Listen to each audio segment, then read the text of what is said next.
Hello mga kababayan, this is me, Angela, and I'm going to do the financial literacy seminar that we are conducting in International Marketing Group. So probably you are one of our kababayans that looking for a solution to your financial struggles, okay? So baka ikaw gusto mong matutong mag-invest but yet hindi mo alam kung paano magsimula. Okay, so today, malalaman at matututunan niyo po yon. Okay? Especially if you want to fix your finances, you really need to be financially literate. So here, we believe that financial education is not just for the wealthy, it's for everyone. Okay? So matututunan niyo po ngayon ang sikreto ng mga mayayaman and how you become your own financial educator. All right, so first and foremost, I want to introduce myself.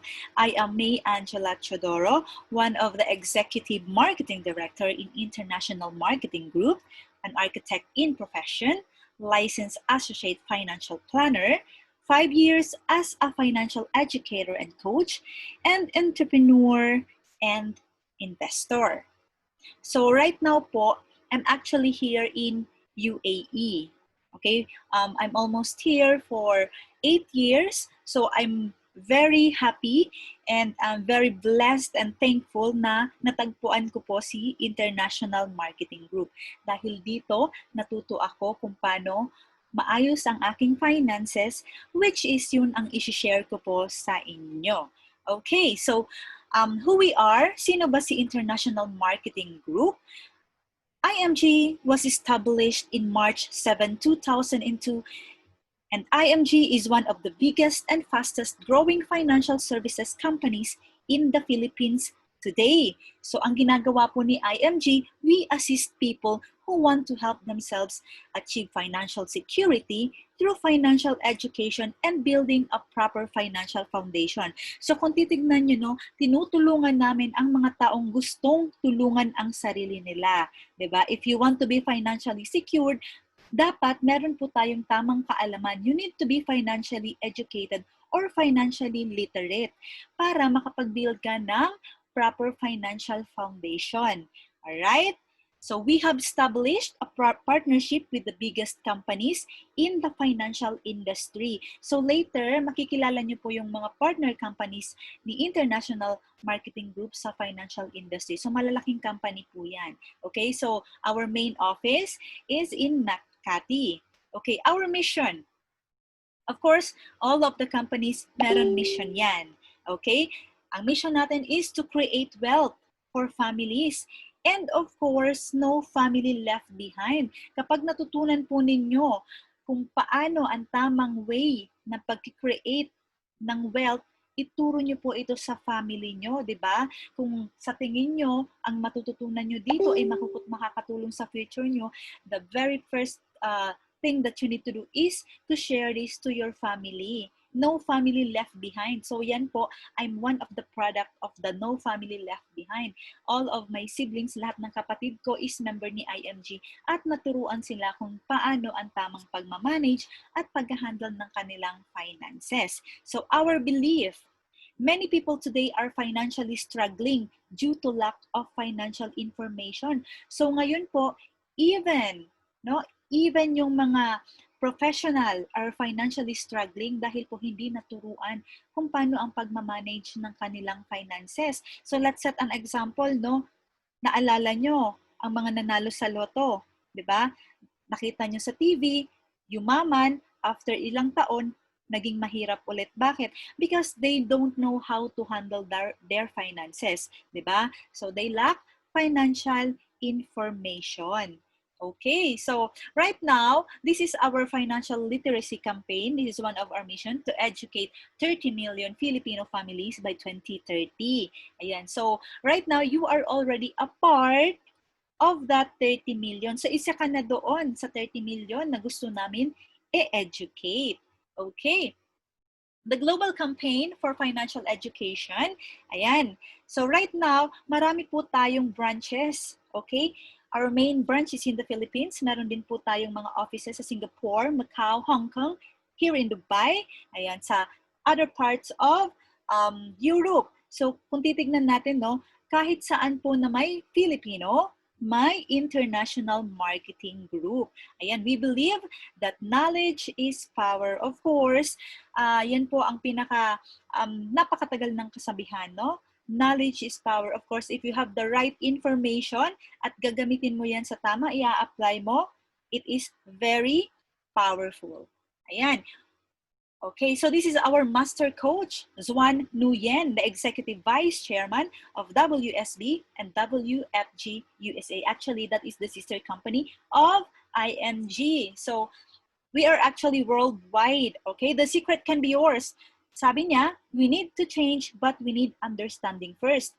This book is helpful for people who want to move from financial insecurity to financial security. It is the first step toward a better financial future and possibly becoming financially independent. So here in IMG po, we do have our book. So ang libro natin is The Secret to Saving and Building Your Future. So lahat po na matututunan ninyo ngayon is actually nasa loob ng libro na yan.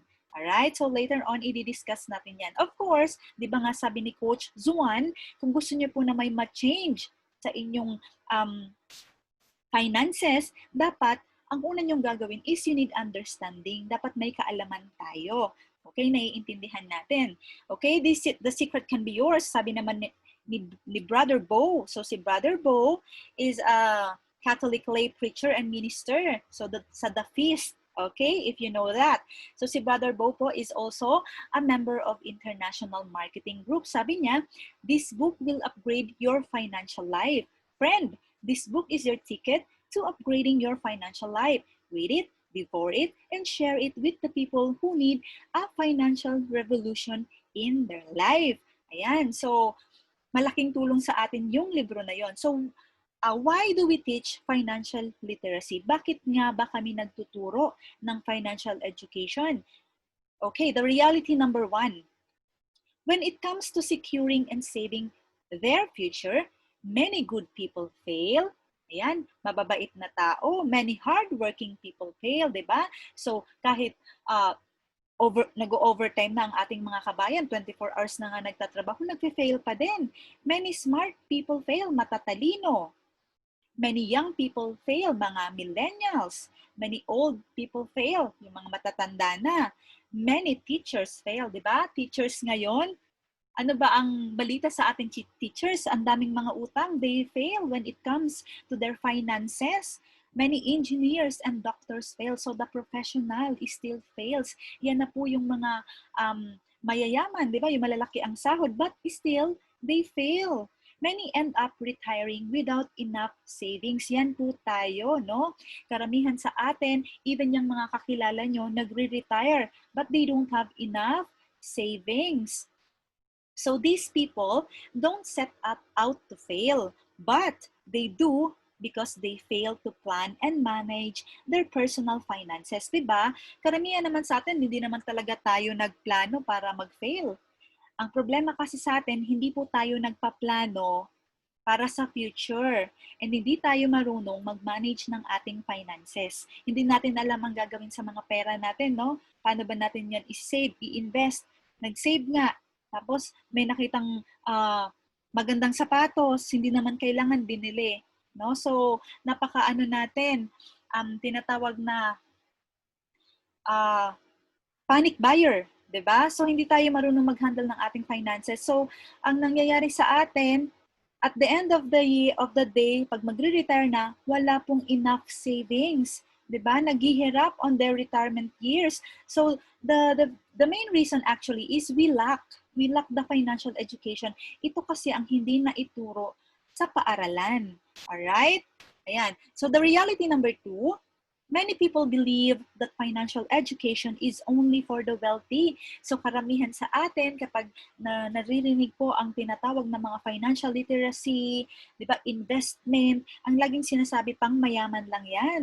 Para lang yan sa may mga pera, wala akong kapital para dyan. Diba? So many think that the only solution to financial challenges is to borrow money. So ito tayo, no? Most of the Filipinos ay laging dito napupunta kapag may financial problem, may mga struggles, ayan, emergency, ang unang laging naiisip is mangutang. Kasi nasa culture natin ang mangutang, di ba?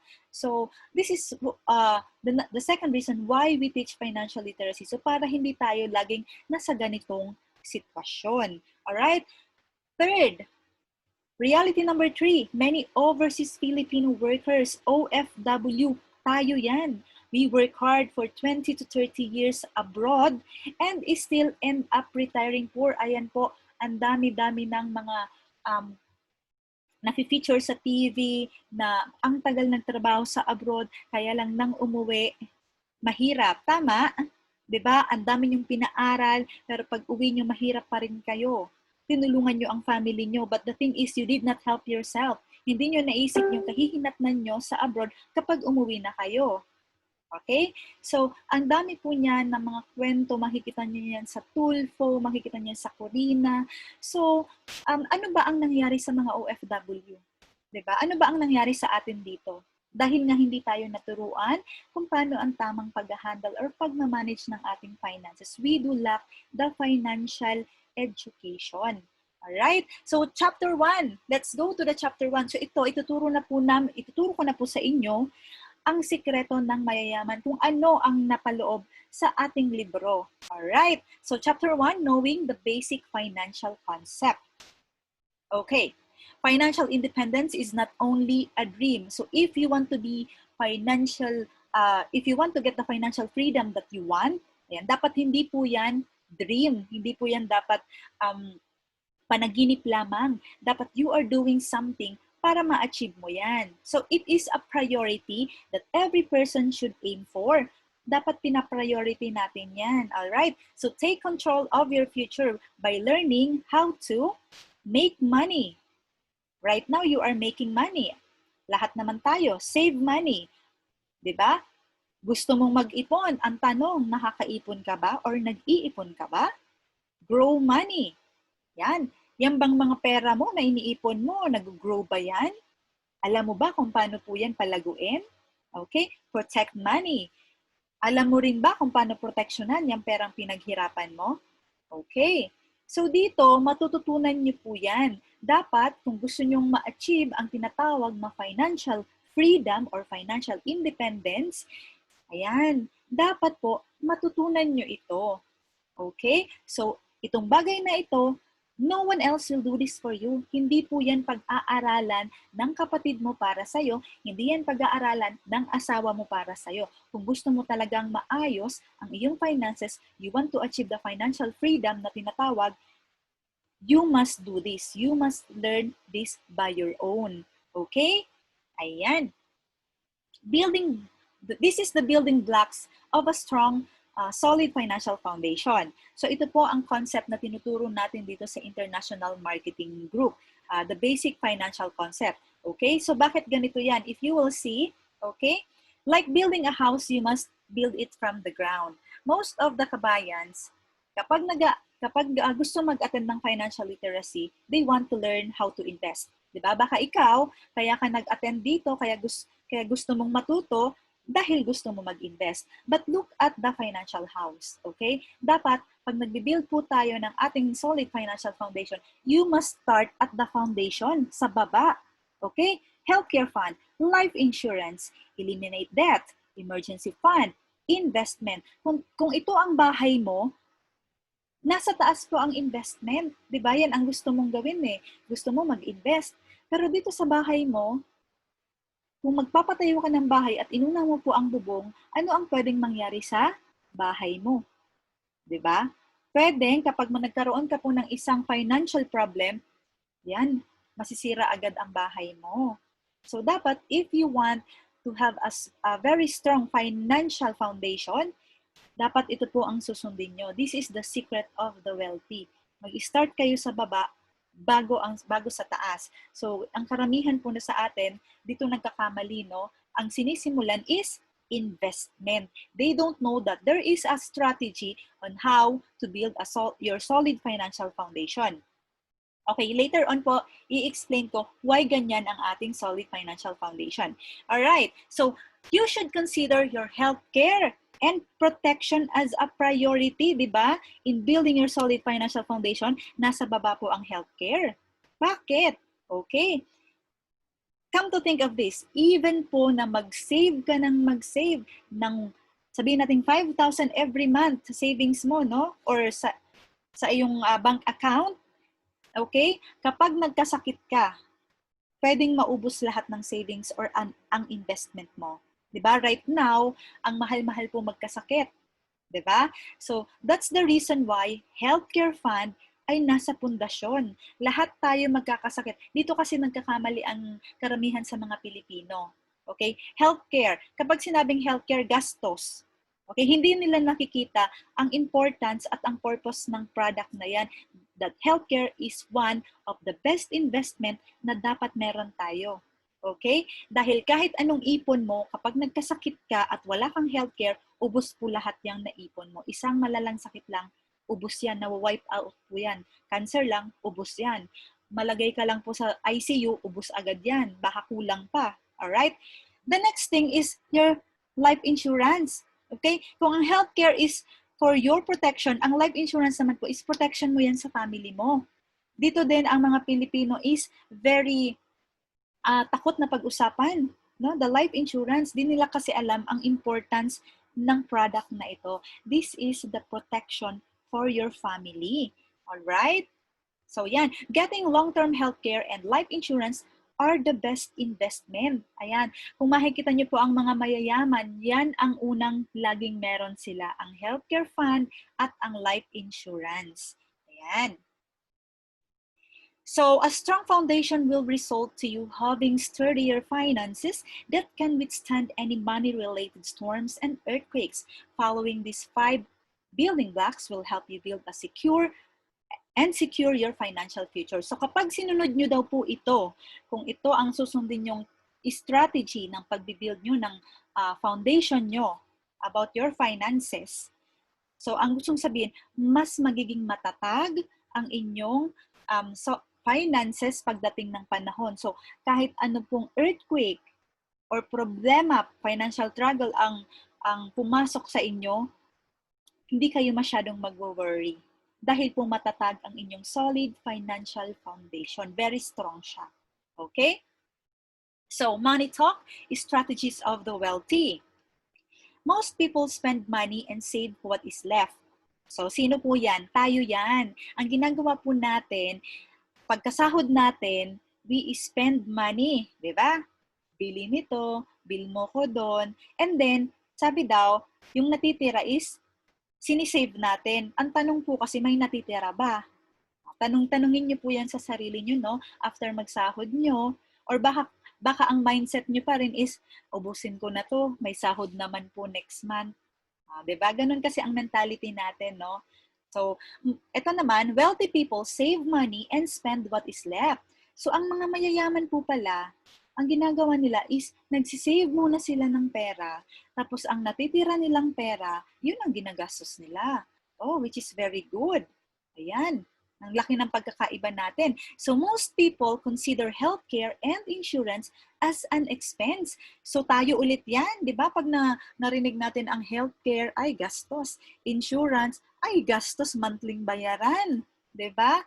But the wealthy people consider healthcare and insurance as an investment. So ang mga mayayaman po, sila, ang healthcare and insurance ay investment para sa kanila, which is true naman talaga. Okay? So, dapat, if you want to be wealthy, yan, gayahin po natin ang mga mayayaman, no? So, most people work hard for the money. Oh, tayo ulit po yan, no?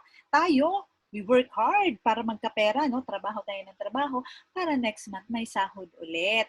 So, nagiging survival ang ating trabaho. You need to work hard kung gusto mo talagang may makain ka next month, may panggastos ka next month, magtrabaho ka. But wealthy people, they let money work for them. Oh, pwede pala yun na pagtrabahuhin po ang pera para sa atin. Oh, nice, no? So, dapat matutunan ninyo yan. Kailangan matutunan natin yan. Okay? If you want to be wealthy, gayahin po natin ang ating ang mga mayayaman. So we need to change our mindset. Okay? The difference between the wealthy and the most people is the way they think about planning their future. Ito tayo, no? Most of the kababayan natin hindi po nagpa-plan ng future. Hindi nga natin iniisip na may word na retirement, na darating pala ang time na magre-retire tayo at hindi na po tayo magtatrabaho or sasahod. So hindi tayo nagpaplano, we just go with the flow, 'di ba? Kung ano lang, happy go lucky tayo lagi. Yan ang kumbaga nature or natural sa mga Pilipino. We don't plan. So, ang wealthy people po, they plan ahead. Kumbaga, advance sila mag-isip. So, kung gusto natin na maayos ang ating finances and we want a better future, yan, you need to change your mindset and gayahin po natin ang mga ginagawa ng mga mayayaman. Right? So, the X-curve concept. So, this is the law of decreasing responsibility and the law of building wealth. Paano nga ba ito? Okay? Right now, dito po makikita nyo, younger and older. This is your age line dito sa baba, no? And then, you will be seeing this green line. This is the law of building wealth. And the red line that is going down is the law of decreasing this responsibility. So, paano ba yan? Okay, right now, you are young. We are working hard for the money. Nagtatrabaho tayo para sa pera, magkapera. Okay? But, marami po tayong responsibilities, di ba? So, marami tayong binabayaran, bahay, kung may kotse ka pa, kung may family ka, may pinapaaral ka. So, ang dami mong binabayaran right now. Okay. But paano ba natin yan gagawin? Paano mo ba mapapataas ang ating savings? Okay. For you, to build your wealth, dapat po, nag-i-start ka na mag-save. Kasi right now, wala kang wealth eh. Wala kang savings dahil nga ang laki ng responsibility mo. Tama? So, kapag po nag-i-start ka mag-save, bumababa ang responsibility mo. Okay? Dapat ang aim natin is pag tumanda ka, ma-zero or mag-less ang responsibility mo. So how are you going to do that? You need to start saving right now. Okay? Kasi meron po tayong tanong sa buhay. What if you die too soon? And what if you live too long? So what if you die too soon? Okay? Ang answer lang naman po dyan, insurance. Kasi right now, you are young, okay? Wala kang savings, at ikaw ang breadwinner, paano pag kinuha ka ni Lord bukas? Paano yung family umaasa sa'yo? Diba? Ang papalit po sa'yo is the insurance. Kung meron kang insurance at kinuha ka ni Lord, may marireceive na insurance money ang iyong beneficiary. So kung may pinapaaral ka, diretso pa rin ang pag-aaral nila. Diba? At least yung family mo, they have the time frame para mag-cope up. Alright? And then, dapat, kung what if naman daw you live too long, paano kung gusto mo nang mamatay at hindi ka mamatay-matay? Diba? May mga ganun eh. So what if nabuhay ka hanggang 100? 60 years old, nag-retire ka na, tapos nag-stop ka na ng pagtrabaho, and then nabuhay ka hanggang 100, so meron kang 40 years to live in the world, diba?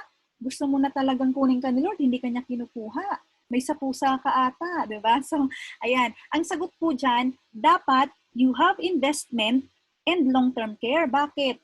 Yun nga, di ba, sinabi ko paano pang nag-stop ka ng trabaho, wala ka ng trabaho, nag-retire ka na. So, saan ka po kukuha ng panggastos? Kung wala kang ipon at wala kang investment, ito ang tanong ko sa inyo. Kaninong ipon ang gagastusin mo? Di ba? Kung hindi ka nag-ipon?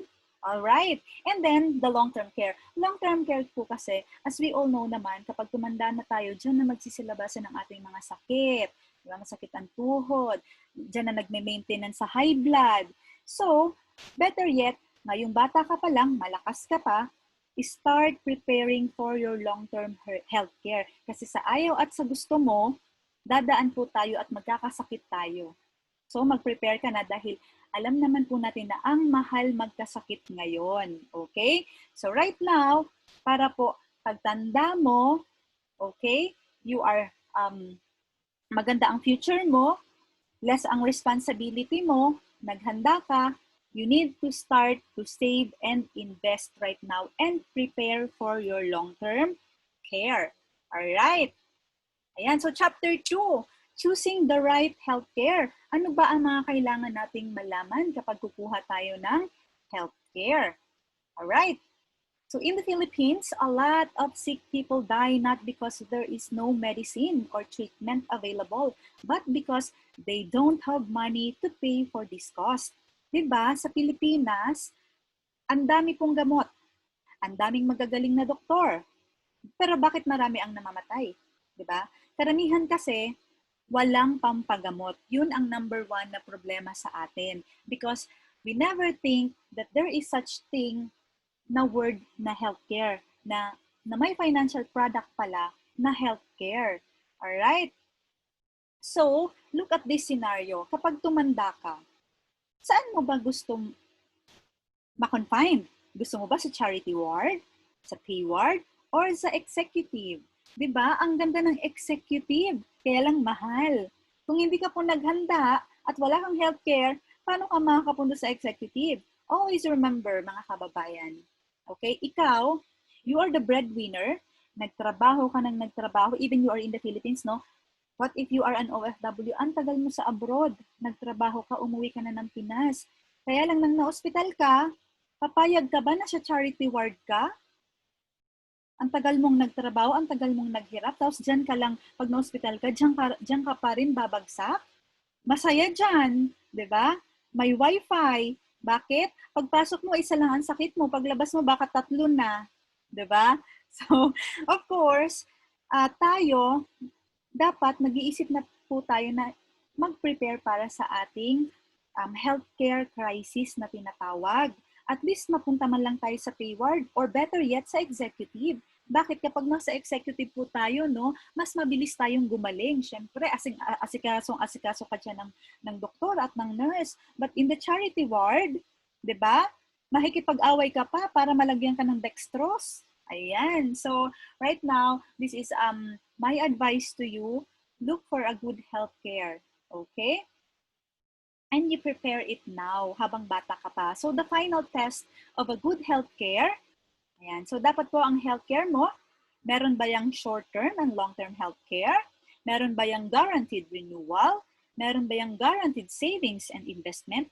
Meron din ba yung life insurance or protection? So, these are the 4 cornerstone that you need to look for kapag kukuha ka ng isang healthcare product. So, dapat meron siyang short-term healthcare, short-term care, long-term care, life insurance, and savings and investment. Alright, so chapter 3, understanding the purpose of insurance. Ito na naman tayo, no? Pag-uusapan ng insurance. Most of the Filipino kasi kapag narinig po ang word na insurance, nako, sasabihin lagi, mamamatay na ba ako? Ba't kailangan ko niyan? Papatayin niyo ako, no? Ibang-iba ang mentality ng ating mga kababayan kapag po naririnig ang word na insurance. Diba? So insurance is for protection should anything happen to you. While insurance is not a fun topic, di ba? Hindi naman talaga siya nakakatuwa na pag-usapan, it is a critical part of your financial strategy.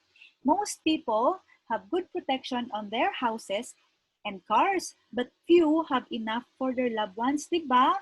So, ibang-iba ang ating pag-iisip pagdating sa insurance kasi hindi po natin nakikita ang importance ng insurance. May isang tanong po kasi dito. Do you love your family? If your answer is yes, then better yet, dapat may insurance ka. Bakit? Ito po kasi ang protection mo sa inyong pamilya. Na ngayon, naghihirap ka at nagtatrabaho ka, nagsasakripisyo ka dito sa abroad. Bakit? Para rin dahil din sa inyong pamilya. Okay? So ito, protection mo ito sa family mo if you love them. Ayan, so most people, again, have good protection on their houses and cars, but few have enough for their loved ones. So, tignan natin to. Kapag may magandang kotse, insured. Kapag maganda ang bahay, insured. Yung family, pag tinanong mo, insured po ba kayo? Ay, hindi po. Diba? So, napakaliit ng tingin ng value ng isang tao sa kanyang sarili at sa kanyang family. Hindi niya kinukuhanan ng insurance. Diba? Pero ang mga material na bagay, insured. Diba? Kahit nga ang cellphone nyo, tignan nyo, diba? May screen protector, protected. Yan. So, yun nga, no? I-compare natin sa inyong family, kung ang mga bagay-bagay, pinoproteksyonan natin, bakit ang pamilya nyo hindi nyo magawang proteksyonan? Okay? So, once again, if you love your family, then get a life insurance. This is the importance and the purpose of life insurance is to protect your loved ones. Imagine niyo, no? Right now, kaka-attend mo pa lang nitong seminar at wala ka pang ipon. So kapag napakaganda nito lalo sa walang ipon, no? Kapag kinuha ka ni Lord bukas at wala kang ipon ngayon, imaginein mo, may maiiwan kang pera sa family mo kapag may insurance ka. Alright. Ayan. So the chapter 4, the managing debts effectively. So i-manage po natin ang ating mga utang, or as much as possible, kung wala po kayong utang, wag na kayong mangutang. Kung may utang kayo, bayaran na natin ang ating mga utang. So ito po ang napaka kumbaga nasa culture ng mga Pilipino. Yan. So why should we manage our debt? Bakit ba natin kailangan i-manage ang ating utang?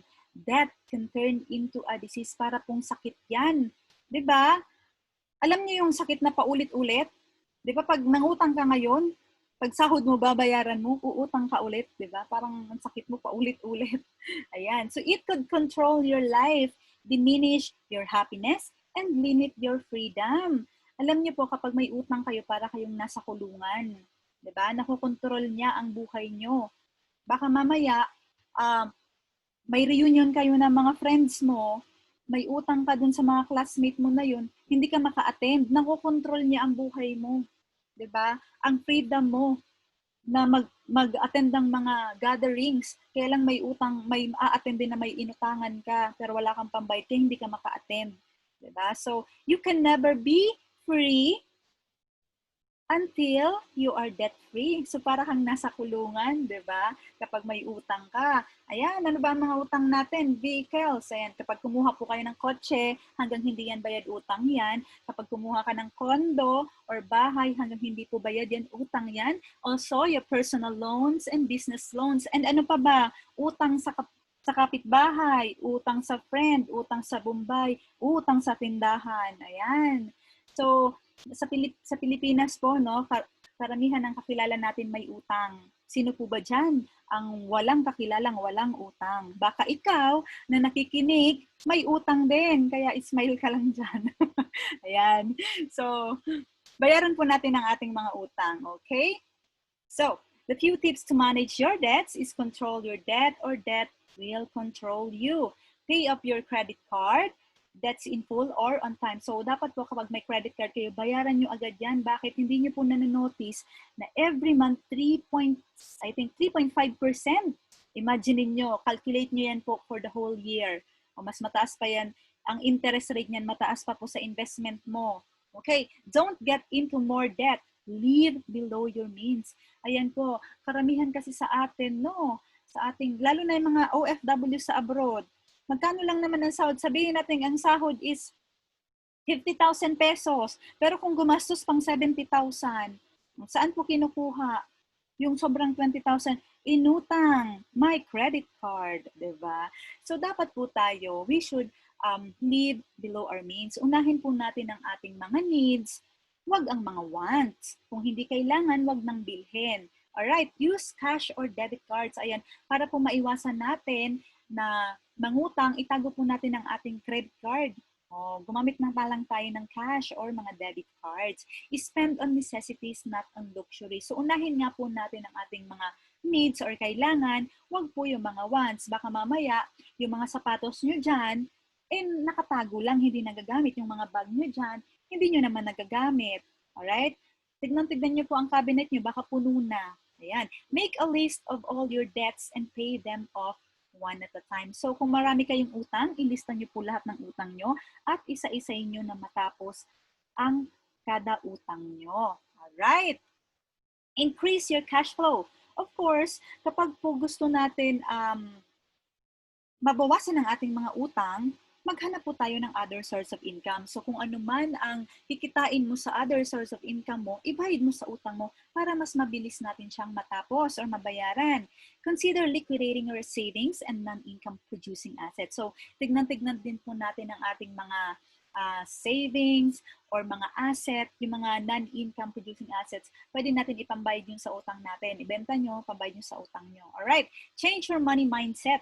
Debt is not a solution but an obstruction. Ito nga po ang nangyayari sa ating mga Pilipino. Kapag may emergency, kapag may financial problem, ang laging nasa isip, ang unang nasa isip, mare, pautang, 'di ba? Laging loan ang unang nasa isip. So, kailangan po natin i-change ang ating money mindset. Alright, prepay your mortgage. So, yung may mga binabayaran na bahay for a longer year. So, asikasuhin po natin yan. Alright. Chapter 5. Yan. So, the chapter 5 na tayo, building an emergency fund. So, right now, na nagka-pandemic, napaka-relevant po nitong topic na ito. This is emergency fund. Ano nga ba ang emergency fund? Meron ba yan? Yan. So, dito matutunan niyo po yan. Are you prepared for these emergencies? Loss of job or income. Right now, dahil po sa COVID, ang daming kabayan ang nawalan ng trabaho. Kung ikaw po ay hindi pa nawawalan ng trabaho, be very thankful. Dahil ako, ang daming kakilala ko na nawalan po ng trabaho. Though even kami po ay nabawasan ng sahod, pero at least hindi pa nagte-terminate. So right now, napaka-relevant nito na topic na ito. Ang magkaroon ka po ng emergency fund.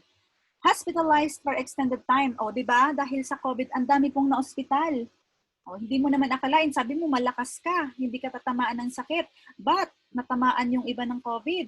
Pasalamat pa rin tayo na hanggang ngayon hindi pa po tayo nagkaka-COVID. Ayan. So, another emergency. Tragic death. Ang daming namatay. Di ba? Biglang namatay. So, kapag may namatay, that is one of the emergencies, especially kahit nga hindi COVID, no, nandito ka sa abroad or even nasa Philippines ka, biglang may namatay at you are not ready, hindi ready ang family, walang preparation for that, it's an emergency. Diba? So, catastrophes, ito talaga ang hindi natin mapipigilan. Bagyo, yan, earthquake, diba? Pumutok ang bulkan. So, these are the samples of emergencies. Okay, so no matter how much you plan in life, the unexpected things still happen. So, di ba, sa buhay natin, lahat po tayo nakakaranas ng emergency. Okay? Kung hindi tayo prepared, ano po ang pwedeng mangyari? Siyempre, kapag hindi ka prepared, mangungutang ka na naman. Di ba? Yun kasi ang laging ginagawa ng mga Pilipino, nasa sistema na natin na kapag hindi ka prepared, wala kang ipon, hindi ka nagtabi para sa emergency, mangungutang ka. Or kung may ipon ka man, pull out ka ng investment mo or ipon mo. So ang mangyayari, ubos ulit ang ipon mo, 'di ba? So if naaalala niyo po, ang mga langgam, 'di ba yung kwento ng langgam? 'Di ba? Sila, mainit pa lang, nag-iipon na ng pagkain nila para sa tag-ulan. So, yung mga Pilipino, wala, chill-chill lang, 'di ba? Hindi yan nag-iipon. So enjoy lang. We never think about emergencies actually.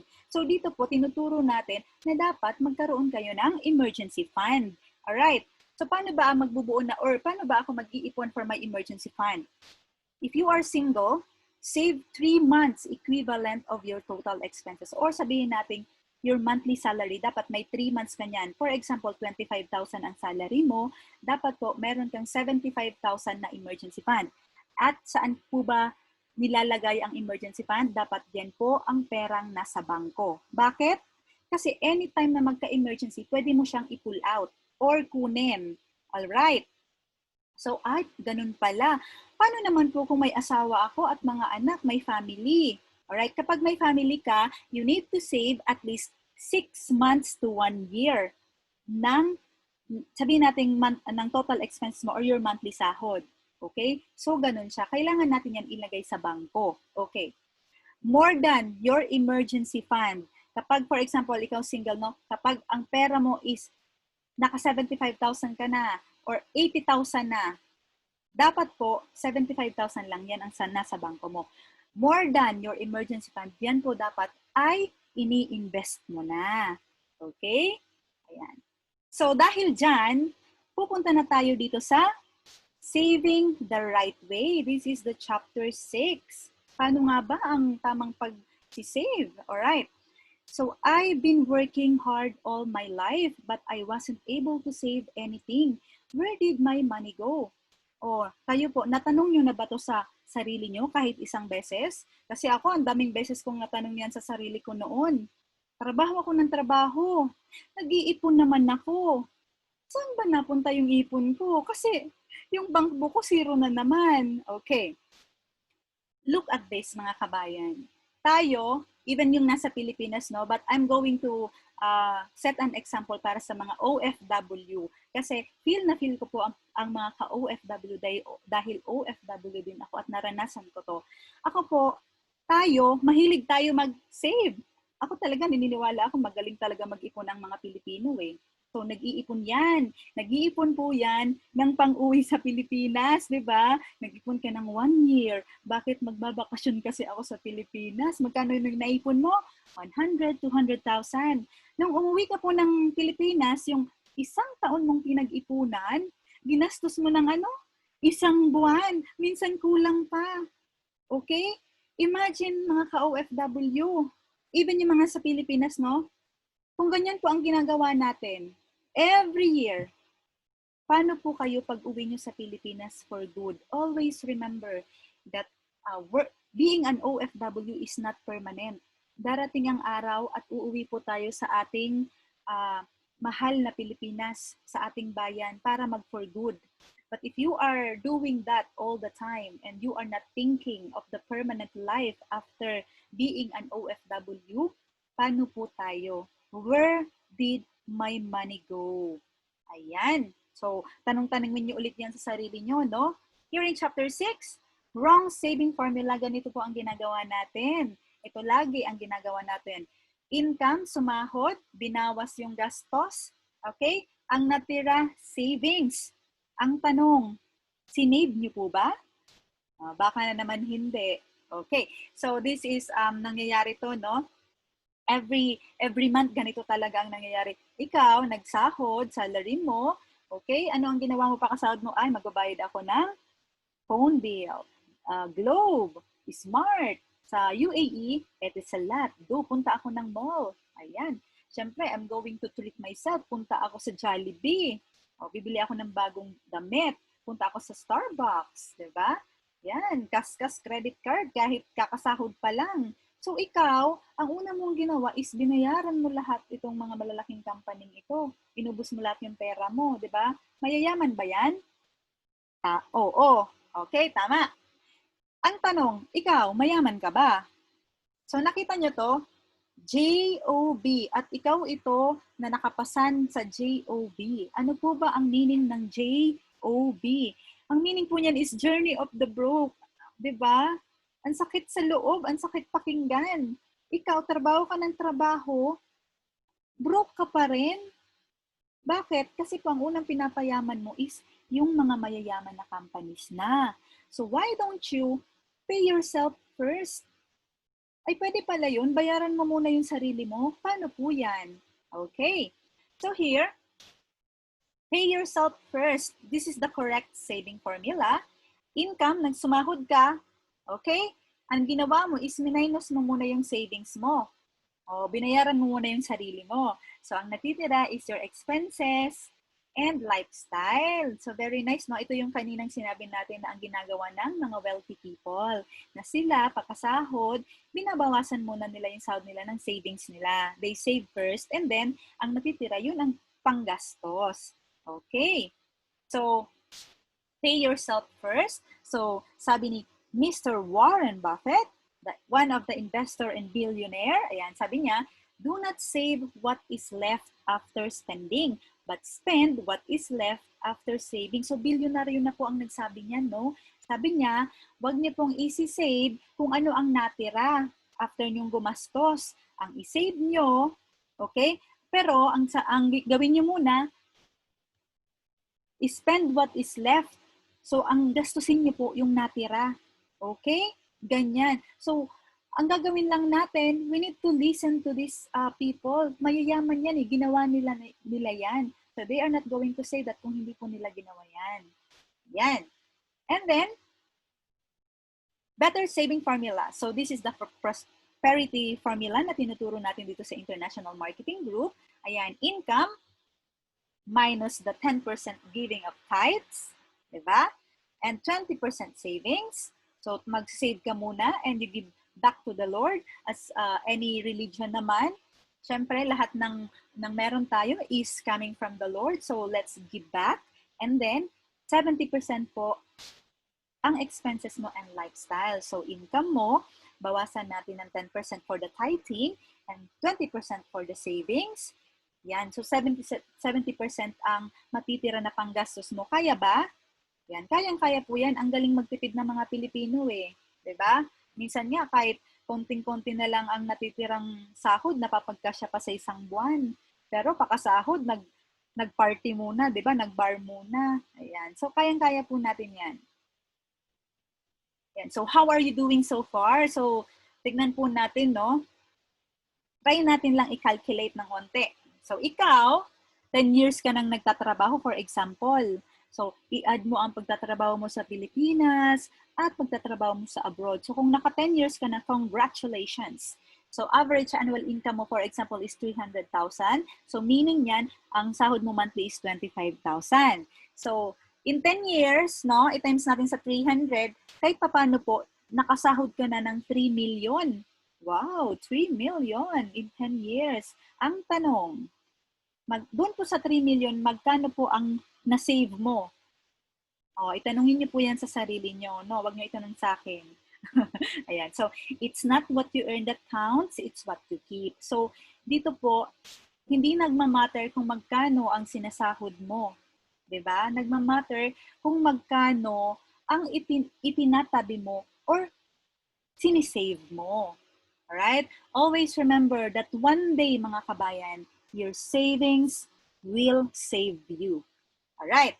So, eto na, chapter 6. This is understanding how money works. So, nasa investment na tayo. So, kilala niyo po ito, lolo ko yan, si Albert Einstein. So, siya ang naka-formulate ng Rule of 72. Ano ba itong Rule of 72 na ito? So, dito niyo po malalaman kung kailan dodoble ang pera mo. So, let's see the formula. 72, i-divide po natin yan sa interest rate na nakukuha mo. Diyan mo malalaman kung kailan dodoble ang pera mo. So, try natin. Gamitin ang Rule of 72 ni Lolo Einstein. Alright. Ikaw, nag-open ka ng savings account sa bangko. Meron kang 10,000. So, iniwan mo lang doon yung 10,000. Si bangko, bibigyan ka niya ng 1% interest rate. So, gamitin po natin ang Rule of 72 ni Lolo Einstein. 72, i-divide natin sa 1 equals 72 years. So, congratulations everyone. Ayan, yung 10,000 mo after 72 years, 20,000 na. Gusto niyo po ba yan? Ano po? Alright. Siyempre, ayaw ko yan. Bakit? Ilang 72 years mo meron kayo sa buhay niyo? Okay? So, that is one of the question. Okay. Ayan. So, ngayon po, tignan nyo ang mga savings account nyo sa bangko, no? Kung kailan dodoble. Tignan nyo kung ilang interest rate ang binigay ni bangko. Okay. So, i-recalculate ulit natin yan. Medyo ayaw mo na sa savings mo, savings account. Ikaw, ay magsisave na ako sa time deposit. Ay, pwede pala. So, for example, si manager sa bangko, binigyan kanya ng 4%, ilagay mo ang pera mo dito sa time deposit. Sabi mo, ay, okay, medyo mataas. So, gamitin po natin ang Rule of 72 again ni Lolo Einstein. So, 72, i-divide mo yan sa 4 equals 18. So, every 18 years, dodoble ko ang pera mo. For example, you start 29 years old ka, may 100,000 ka, no? So, nilagay mo po yan dyan sa time deposit na binibigyan ka ng 4%. So, iniwan mo. So, after 18 years, pag 47 mo po, 200,000 na. And then, after 18 years ulit, hindi mo na dinagdagan yung pera mo, nagko-compound siya, no? Pag 65 mo, 400,000 na. Wow, mas maganda, no? So at least 18 years. Pero, look at this. Yung kaibigan mo, nakatabi mo. Oh, di ba? Medyo mas matalino sa'yo ng onte. Alam niya. Nakapag-aral siya about financial education. So nalaman niya na meron palang 12%. Gamitin po natin ulit ang rule of 72 ni Albert Einstein. So 72, i-divide natin yan sa 12 equals 6. So every 6 years, dodoble po ang pera ninyo. Okay. So tignan natin. Age, pareho kayo nag-start, 29. Pero siya, nakukuha niya 12%. So 29 plus 6, 35. So tignan natin kung ilang beses dumoble yung pera niya, no? 1, 2, 3, 4, 5, 6 times. Almost 6 times po dumoble yung pera niya. Diba? Tignan nyo, pareho kayo nag-start ng age, pareho ang pera nyo. 100,000. Pero pag 65 nyo, magkano po ang difference? 6 million. Aba, ang laki, no? So, ang yaman ng friend mo. But, tignan po natin ito on the other way around. What if ikaw nga ito, nilagay mo, di ba, sa time deposit yung pera mo na 100,000? Tama? Pero si Bangko matalino? Sa tingin niyo po, si Bangko, yung 100,000 nyo, papatulugin yan sa Bolt? Of course, hindi. So, yan si Bangko, i-invest niya po yan na 100,000 mo dito sa 12%. Okay? So, tignan nyo, kung si Bangko ito, na nag-invest ng 12%, yung pera, kanino? Sa'yo, 100,000, pinalago ni Bangko. Na kanino po yung 6 million? Na kay Bangko. Kanino yung pera? Na kapital na 100,000? Sa'yo. Nakita niyo po difference? Okay? Alright. So, ngayon, huwag niyo naman po alisin lahat ng pera niyo sa bangko. Okay? Itira niyo yung emergency fund. But more than the emergency fund, be sure na ini-invest niyo na yan para tumubo ang pera niyo. Dahil sa bangko, kahit anong tagal po niyan, kung hindi yan naka-time deposit, hindi tutubo yan, especially sa savings account. Alright, people don't understand how money works. People who don't understand how money works, they end up working for the money. Kung sino daw po yung mga tao na hindi alam at naiintindihan kung paano mag-work ang pera para sa kanila, we will end up working for the money for the rest of our lives, of course, di ba? So, people who understand how money works, yung mga tao naman, kung alam paano pagtrabahuhin ang pera, they let money work for them. Diba? So, pera ang nagtatrabaho para sa kanila. So, paano mo pagtatrabahuhin ang pera again? Start investing. Diba? So, diba? Ganito lang po yan. Money will be working for you if you are investing. Okay. Chapter 7, Growing Wealth Through Investment. Ayan. So, build long-term investment. Pag nag-i-invest po tayo, should be long-term. So, ganito. Ikaw, kapag po naglagay ka ng pera sa bangko, ang tawag sa'yo, depositor or lender. Bakit lender? Kasi po, yung perang sinave mo sa bangko, di ba? Sinave mo, parang pinautang mo sa kanila. Bakit? Palalaguin nila yung pera mo. So, yung pera mo, syempre, hindi naman yan itatago sa vault. I-invest nila yan. So, saan po nila ilalagay ang pera? Government securities, commercial papers, stocks and equities, retail loans, 'di ba? Papautang nila and real estate, 'di ba? Ito si bangko, kumita ng 12% sa pera mo. Pero magkano po ibabalik sa pera mo or interest rate? 0.5 or 1%, 'di ba? Pero ikaw, alam mo na, gusto mo maging shareholder, gusto mo mag-invest, 'di ba? So here natutunan mo na ay magi-invest ako, pwede pa lang 12%. Pero saan ko makukuha yung 12%? Sa mutual funds. Ay, may mutual funds pala. Ano ba yan? Okay. So ikaw, if you want to get more than the interest rate na nakukuha natin sa bangko, be an investor. Paano ka ba magiging investor? Yan, may mutual fund po. So kapag ikaw naglagay ng pera or nag-invest ng pera sa mutual funds, ang tawag na po sa'yo ay shareholder or investor. And then saan po ba ini-invest ni mutual funds ang pera? Okay? Same po kung saan ini-invest ni bangko. Okay? So, nilalagay yan ni mutual funds sa government securities, commercial papers, stock and equities, pero hindi niya po yan nilalagay sa retail loans at real estate.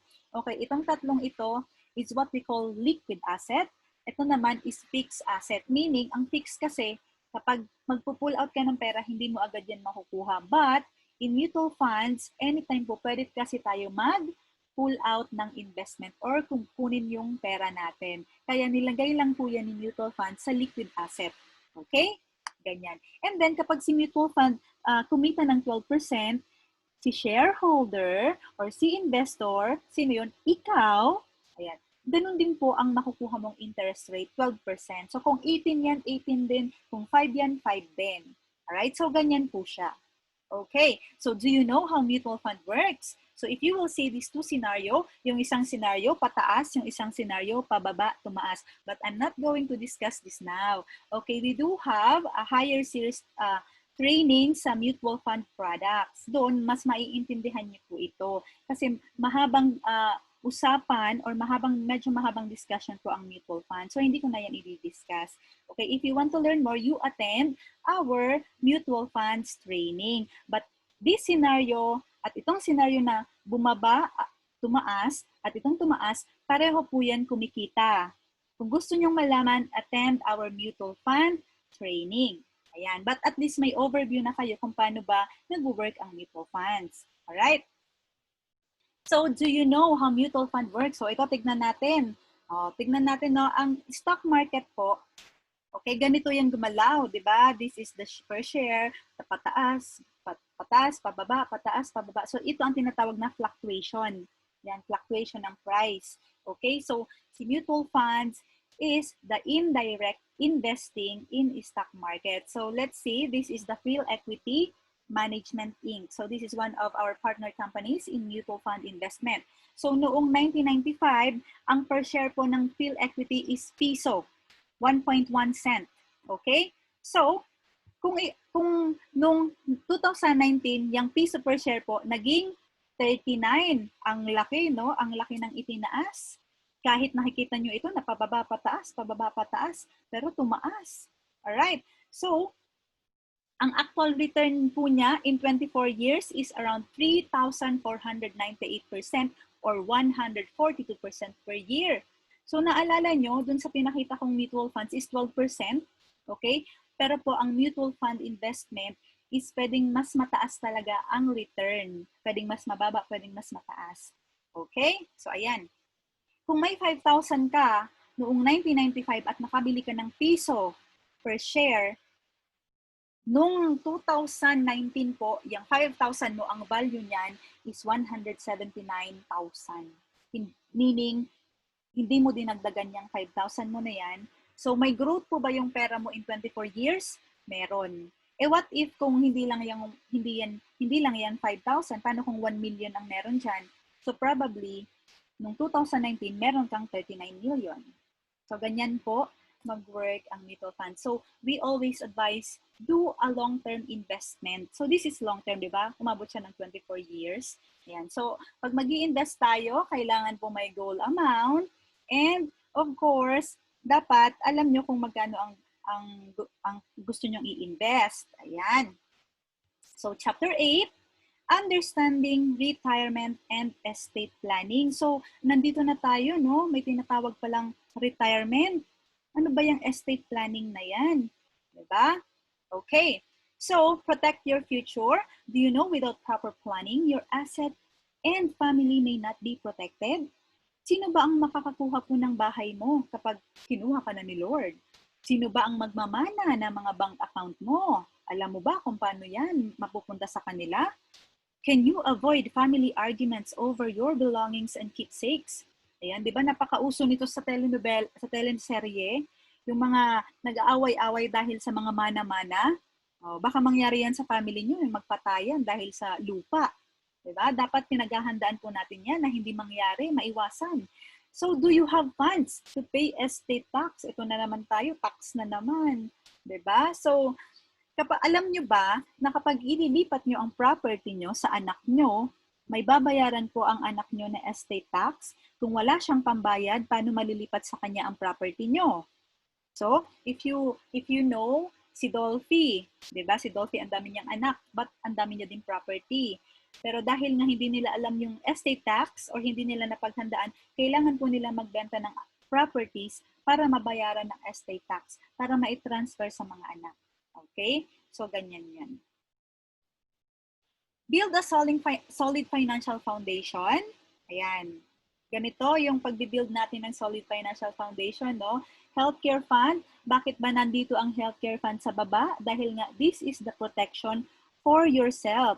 Na kapag nagkasakit ka, kung may investment ka, hindi ka magpo-pull out. At least, may pangbayad ka muna o may panggastos tayo kapag nagkasakit tayo. The protection for your family is life insurance. Right now, you are working so hard para kanino? Para din sa family mo. So, protect them as well. Okay? Eliminate debt. I-eliminate po natin ang ating utang para hindi maging useless ang ating investment. Kasi kung ang utang mo nag-generate yan ng mas mataas na interest sa investment mo, kinakain lang po niya ng investment nyo. So, nagiging useless. Alright. Emergency fund. Why do you need to build emergency fund? Dahil sa buhay natin, lagi-lagi po may emergency. Okay, kapag hindi tayo ready, ang nangyayari sa mga Pilipino is nababaon sa utang or nagpo-pull out ng investment. So, nagre-retire ng walang ipon. Alright. So investment, this is very important lalong-lalo na po kapag tumanda tayo at nag-retire at kapag umabot na tayo sa puntong hindi talaga tayo kinukuha ni Lord, 'di ba? Dapat meron tayong investment na panggastos natin while we are alive, 'di ba? Kasi kung wala po kayong investment at wala kayong ipon, once again, kaninong ipon ang gagastusin mo? Don't tell me gagawin mong retirement fund ang mga anak mo. Huwag naman po sanang ganon. Alright. Ayan. So, who can help you build your solid financial foundation? Sino ba ang makakatulong sa'yo para ma-build mo na mas mabilis ang solid financial foundation mo? Okay? Di ba, if you want to build that solid financial foundation, you will be needing financial products para mas mabilis. Okay? So here, if you are going to look at letter A, so kung gusto mong ma-build ang solid financial foundation mo dahil kailangan mo nga ng mga financial products, you need to go to an agent or bank or broker or financial service, or you have other choice. The membership benefits of International Marketing Group. Okay, this is the traditional versus the IMG platform. Oh, ano ba yan? May ganyan pala. At least now you have two choices. Diba? Ayan. So the traditional industry, ganito yon yung letter A kanina. Ikaw, you want to build your solid financial foundation. Of course, if you want to do that, you will be needing financial instrument or financial products. Diba? Kung gusto mo, for example, ng Sun Life, gusto mo mag-invest sa mutual fund, gusto mo ng mga insurance, gusto mo ng healthcare at insurance na pang-protection sa sarili mo at sa family mo, gusto mo ng real estate, diba? So, anong ginagawa natin? Pumupunta po tayo sa bangko or sa mga agents, broker. Tama? Yan. But the thing is, si agent, si broker, si bank will earn commission from the product, diba? So, syempre, nangungumission sila. So, if you are going to see in the financial industry, nandyan po ang pera. Kada galaw dyan, may bayad. Okay? Ayan. So, here, the second choice you have is you can be a member of International Marketing Group.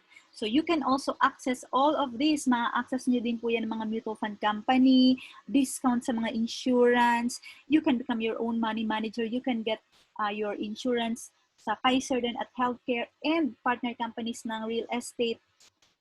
Dito, sa membership benefits natin, binabypass po natin ang middleman. Meaning, wala nang babayaran na insura ng mga agents, yung mga insurance agents, brokers. Dito lang yan sa International Marketing Group that we bypass the middleman. Okay, so the next topic that I'll be discussing will be the membership benefits. Ano ba? Diba? Ano ba ang maitutulong sa atin ng membership, ng benefits ni International Marketing Group?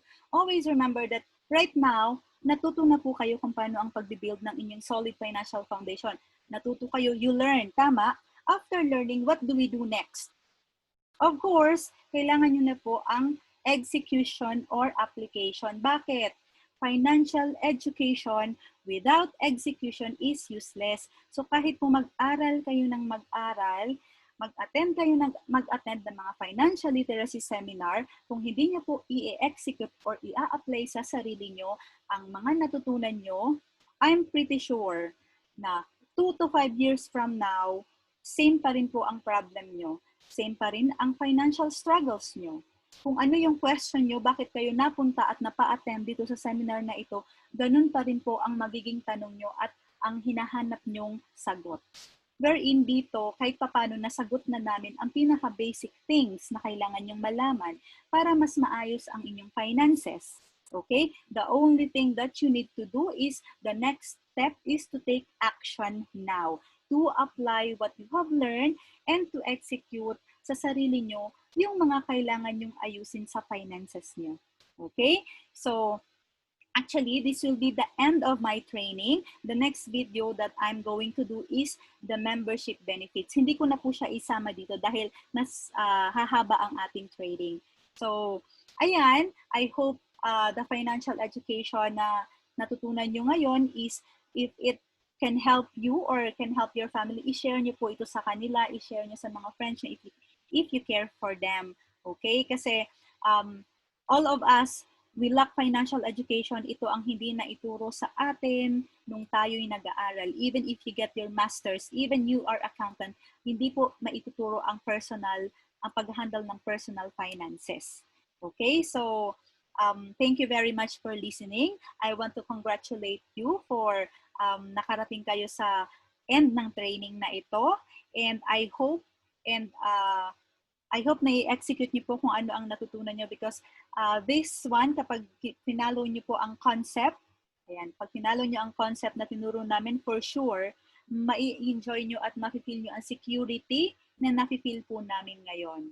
So sa next training na video na gagawin ko is i-share ko sa inyo kung ano po ang nai-enjoy namin na benefits sa IMG. Okay, thank you very much. Once again, this is me, Angela, your financial coach in International Marketing Group. Thank you very much. And please, PS, please subscribe to my YouTube channel and please like the video. Thank you very much.